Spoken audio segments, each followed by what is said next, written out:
प्रधानमंत्री जी के प्रति भी आभार व्यक्त करना चाहता हूँ, जिन्होंने बहुत कृपा की है बिहार के विकास में और नीतीश कुमार के नेतृत्व में विकास हुआ है।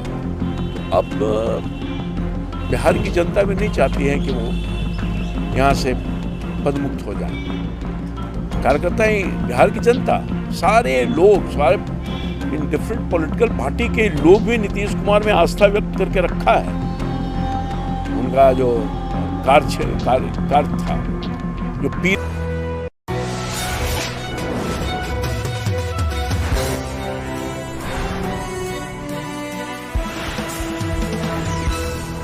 कल की बैठक या जो ये घटनाक्रम आ रहा है माननीय मुख्यमंत्री जी को लेकर के, ये जनता दल यू का अपना आंतरिक मामला है, जिस पर मैं बहुत कुछ टिप्पणी नहीं करना चाहता हूँ।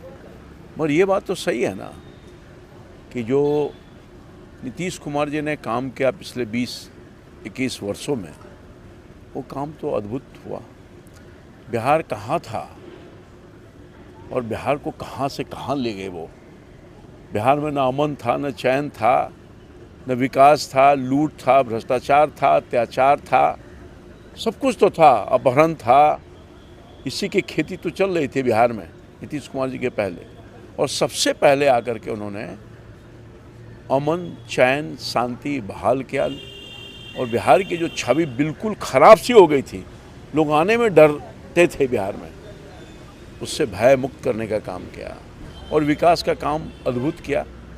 आज बिहार में जो इंफ्रास्ट्रक्चर का जाल फैला है, किसी मामले में, रोड में या रेल में या अन्य दूसरे चीज़ों में, ये नीतीश कुमार जी का बहुत बड़ा योगदान है। रेल मंत्री भी रहे, कृषि मंत्री भी रहे, लगातार 20 साल तक मुख्यमंत्री के पद पर सुशोभित किया। गांव में से लेके सड़क नहीं था, नली और गली नहीं था, कितना अभाव था। गांव में जाने में लोगों को साइकिल नहीं जा सकता था। तो ये माननीय प्रधानमंत्री जी, मैं विशेष तौर पर अपने प्रधानमंत्री जी के प्रति भी आभार व्यक्त करना चाहता हूँ, जिन्होंने बहुत कृपा की है बिहार के विकास में और नीतीश कुमार के नेतृत्व में विकास हुआ है। तो अब बिहार की जनता भी नहीं चाहती है कि वो यहाँ से पदमुक्त हो जाए। कार्यकर्ता ही बिहार की जनता, सारे लोग, सारे इन डिफरेंट पॉलिटिकल पार्टी के लोग भी नीतीश कुमार में आस्था व्यक्त करके रखा है। उनका जो कार्य था, जो पीड़ा थी लोगों के लिए, जो दर्द था, चाहे महिला हो, पुरुष, कोई ऐसा विंग है जिसको नीतीश कुमार जी ने अपने मुख्यमंत्रित्व काल में सहलाया नहीं, उसके दर्द को बांटा नहीं। विद्यार्थी, बेचारे गरीब विद्यार्थी तो परेशान होते थे, पढ़ने लिखने में दिक्कत होती, हायर एजुकेशन नहीं ले पाते थे। यानी जितनी चर्चा की जाए वो कम होगा। तो अब इसीलिए बिहार के लोगों को पीड़ा है, और मगर ये तो खुद का उनका निर्णय है।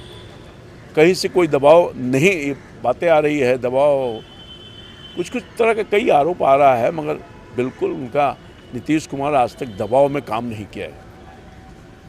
अगर कोई कहता है तो बिल्कुल झूठ है। अपने स्वयं उनका निर्णय है, और बिहार के जनता जो है, आम लोग है, उनसे जुड़ा हुआ है। तो अब उनका निर्णय है, अब निर्णय को तो वही लिए हैं।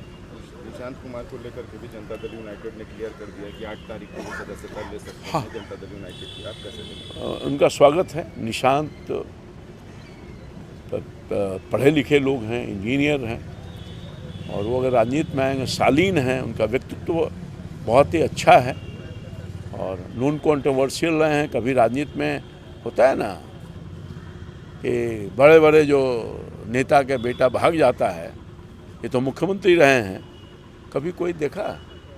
निशांत ने एक भी ऐसे कोई काम नहीं कि जिससे उनके पिताजी पर या उनके सरकार पर, उनकी पार्टी पर कोई आरोप लगा सकता है। तो मैं समझता हूँ कि निशांत जी, नौजवानों में एक नया जोश आएगा, नौजवान उत्साहित होगा, और निश्चित तौर पर अगर वो स्थान अपना छोड़ रहे हैं तो जो गैप होगा, उस गैप को भरने का काम निशांत जी करेंगे। अपने पार्टी के कार्यकर्ताओं की इच्छा भी है।